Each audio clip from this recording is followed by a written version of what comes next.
GCC വാർത്തകൾ brought to you by new Bombay workshop, industrial area, Musaffah 13, Abu Dhabi. നമസ്കാരം. GCC വാർത്തകൾ. കുവൈറ്റിലേക്ക് കുടുംബ സന്ദർശന വിസ, ടൂറിസ്റ്റ് വിസ എന്നിവ അനുവദിച്ചു തുടങ്ങി. ബുധനാഴ്ച അപേക്ഷ സ്വീകരിക്കൽ നടപടികൾ ആരംഭിച്ചു. ആദ്യ ദിനം തന്നെ മലയാളികളടക്കമുള്ള നൂറുകണക്കിന് പ്രവാസികൾ വിവിധ റെസിഡൻസ് അഫയേഴ്സ് ഡിപ്പാർട്ട്മെന്റുകളിൽ അപേക്ഷ നൽകാനെത്തി. നിബന്ധനകൾ പാലിക്കാത്ത അപേക്ഷകൾ അധികൃതർ നിരസിച്ചു.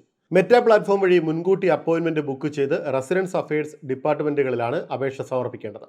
പ്രതിമാസ ശമ്പളം വ്യക്തമാക്കുന്ന രേഖ, സന്ദർശകർ കാലയളവ് പാലിക്കുമെന്നും സന്ദർശന വിസ കുടുംബ വിസയിലേക്ക് മാറ്റില്ല എന്നുമുള്ള സത്യപ്രസ്താവനകൾ, കുവൈറ്റ് ദേശീയ വിമാന കമ്പനികളുടെ റിട്ടേൺ ടിക്കറ്റ് എന്നിവ അപേക്ഷയോടൊപ്പം സമർപ്പിക്കണം.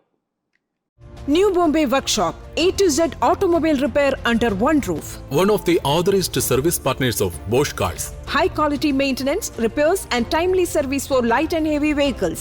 We provide 24 hours recovery service. New Bombay Workshop, Industrial Area, Musafa 13, Abu Dhabi. Call or WhatsApp 050-444-2423.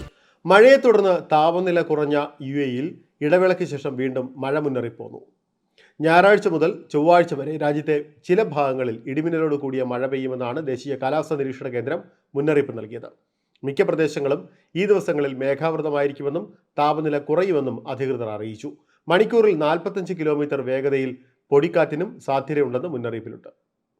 UAE-യിൽ മനോരോഗികളെ ചികിത്സിക്കുന്നതിനോ പരിചരിക്കുന്നതിനോ നിയോഗിക്കപ്പെട്ടവരിൽ നിന്നും രോഗിക്ക് ഗുരുതരമായ പരിക്കോ ശാരീരിക വൈകല്യമോ ഉണ്ടാകുന്ന രീതിയിൽ മോശമായ പെരുമാറ്റമോ അശ്രദ്ധയോ ഉണ്ടായാൽ 2 ലക്ഷം ദിർഹം വരെ പിഴയും കുറഞ്ഞത് 1 വർഷത്തെ കഠിന തടവും അനുഭവിക്കേണ്ടി വരുമെന്ന് റിപ്പോർട്ട്. മാനസിക ആരോഗ്യത്തെക്കുറിച്ച് 2023 അവതരിപ്പിച്ച ഫെഡറൽ നിയമത്തിലാണ് ഇക്കാര്യം വ്യക്തമാക്കുന്നത്. ഇതോടെ GCC വാർത്തകൾ സമാപിക്കുന്നു. നമസ്കാരം. GCC വാർത്തകൾ brought to you by new Bombay workshop, industrial area, Musaffah 13, Abu Dhabi.